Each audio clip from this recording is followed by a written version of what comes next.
city was asleep, but my mind was a screaming siren that night. 3 a.m., and I was staring at a blank screen, the cursor blinking accusingly. The project, my big creative dream, something I'd poured fragmented hopes into for months, was due in 2 days, and it was barely a quarter finished. Cold, familiar dread tightened around my chest, not just from the deadline, but from the crushing weight of knowing I'd let myself down again. It was the same story every single time. Grand ambitions, bursts of enthusiasm, then the slow, inevitable fade into procrastination and self-loathing. Growing up, I was always the kid with potential. Teachers would say it, my parents hoped for it, and I believed it deep down. But potential felt like a curse.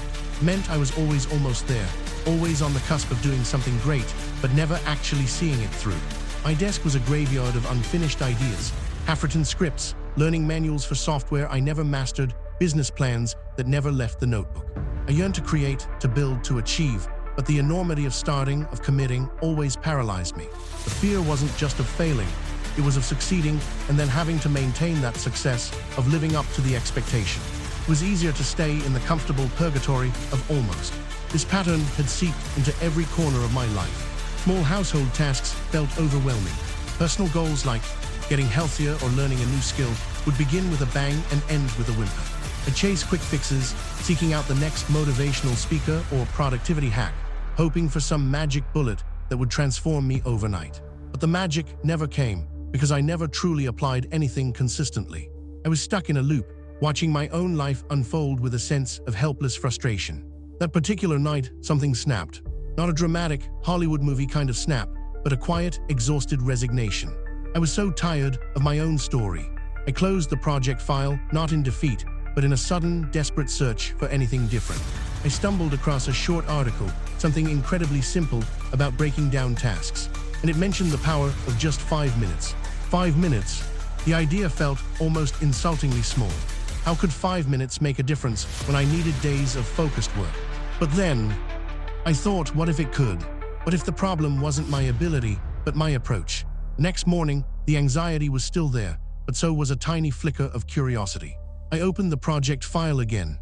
My inner voice screamed, "This is impossible, you're a fraud." I almost caved. But then, I remembered the article. Just 5 minutes, I whispered to myself. I set a timer on my phone, took a deep breath, and forced myself to type. I didn't aim for brilliance or even coherence. I just typed. After exactly 5 minutes, the timer buzzed. I stopped. What I had written wasn't much, maybe a paragraph, clunky and imperfect. But for the first time in weeks, I had started and finished something related to that project. Tiny, almost imperceptible win. That tiny commitment became my secret weapon, my lifeline. The first week was a battle. Every morning, I woke up with the same dread, the same urge to scroll through my phone to distract myself. But I pushed through. Just 5 minutes. Sometimes it felt like pulling teeth. I'd stare at the screen, willing words to appear, feeling completely empty. Often, those 5 minutes produced nothing worthwhile. But I showed up. I honored the commitment. And then I stopped.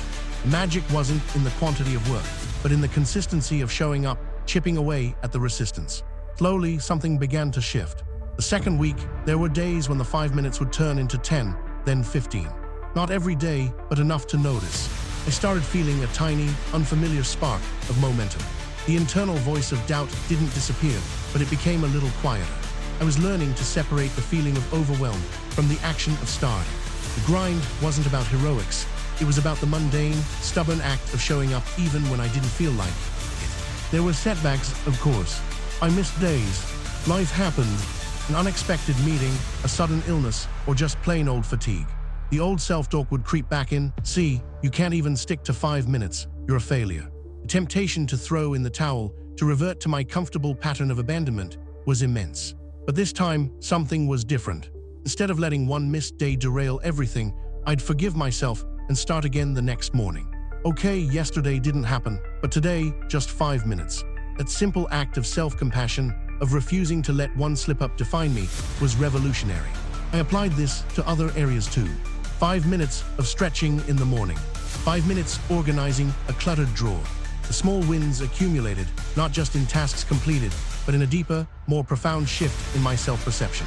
I wasn't waiting for motivation to strike. I was creating it through action. I stopped relying on inspiration and started trusting in the process. My relationship with my own capabilities transformed. I wasn't the person who couldn't finish things anymore. I was the person who showed up every single day. The breakthrough wasn't a single aha moment, but a culmination of those small, consistent efforts. One morning, about 3 months into this new routine, I looked at the project file and realized it was almost done. Not almost done in my head, but tangibly, physically, nearly complete. I pushed through the final edits, the last chapters, and then one quiet afternoon, I clicked save on the final version. It was done, finished. Relief that washed over me was profound, not just for the accomplishment, but for the shattering of that old, limiting belief about myself. I had proven that I could see something through. The sense of calm, of quiet confidence, was a feeling I hadn't known before. But I learned what I want you to truly understand is that you don't need extraordinary talent or endless hours. You need consistency. The most powerful principle I discovered is this: consistency over intensity. It's not about working yourself to exhaustion for a week, but about doing something, however small, every single day. Those 5 minutes, those tiny choices, they compound. They build momentum. They create a new identity for you.